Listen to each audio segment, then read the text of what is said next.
আসসালামু আলাইকুম রহমতুল্লাহ বারাকাতুহ। সবাই কেমন আছেন?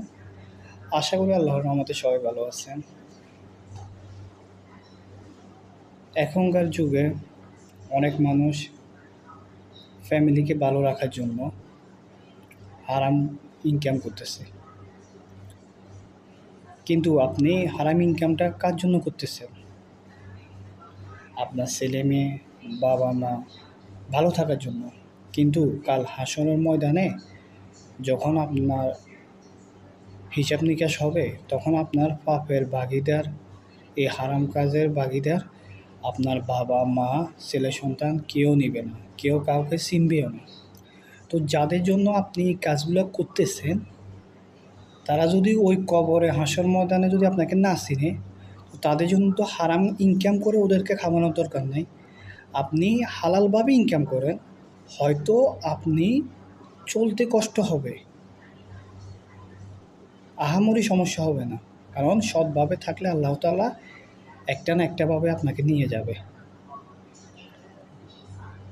সো যারা হারাম কাজে লিপ্ত আছেন ফ্যামিলিকে ভালো রাখার জন্য, এই কাজটা ভাই ছেড়ে দেন। কারণ মানুষের হায়াতের বিশ্বাস নেই, এক সেকেন্ড হায়াতেরও বিশ্বাস নেই। আপনি ভাবতেছেন যে আমি এখন খারাপ কাজগুলো করতেছি, একটু ভালো হয়ে গেলে তখন আমি এই কাজটা ছেড়ে দেব, অবস্থানটা একটু ভালো হলে আর কি। আপনি ওই অবস্থান পর্যন্ত আপনার কি হায়াত পাবেন, তার কি কোনো গ্যারান্টি আছে? ধরেন আপনি এখন মারা গেছেন, মারা গেলে আপনাকে আর খাটে রাখবে না, আপনাকে নিচে শোয়াই ফেলবে। তখন পাড়াপড়শি সবাই আসবে, মাইকিংয়ে সবাইকে বলে দেওয়া হবে, মোবাইলেও বলে দেওয়া হবে।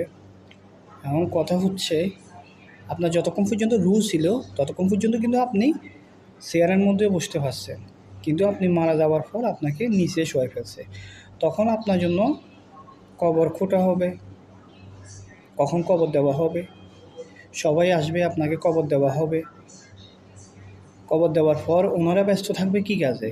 মানে খাবার দাবারের কাজে, যে কয়জন মানুষ আছে সবাইকে খাওয়াতে হবে। কিন্তু 40 কদমের পর আপনার এখান দিয়ে কী যাচ্ছে ওইটার খোঁজখবর তো কেউ নেওয়া সম্ভবও না।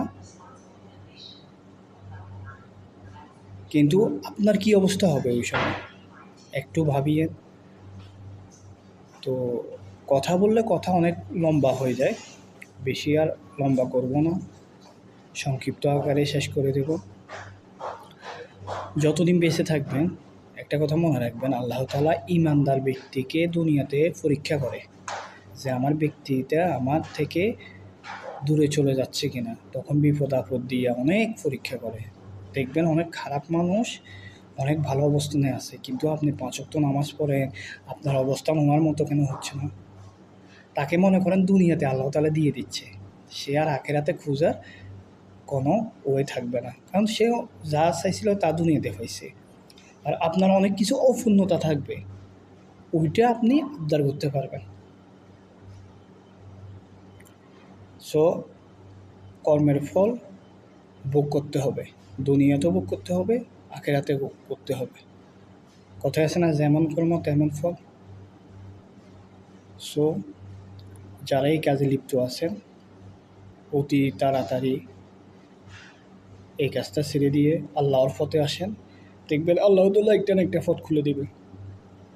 সবসময় ইস্তেগফার করবেন, আল্লাহ তাআলার রহমতের দরজা আপনার জন্য দেখবেন নিমেষে খোলা হয়ে গেছে। তো সবাই ভালো থাকবেন। আসসালামু আলাইকুম।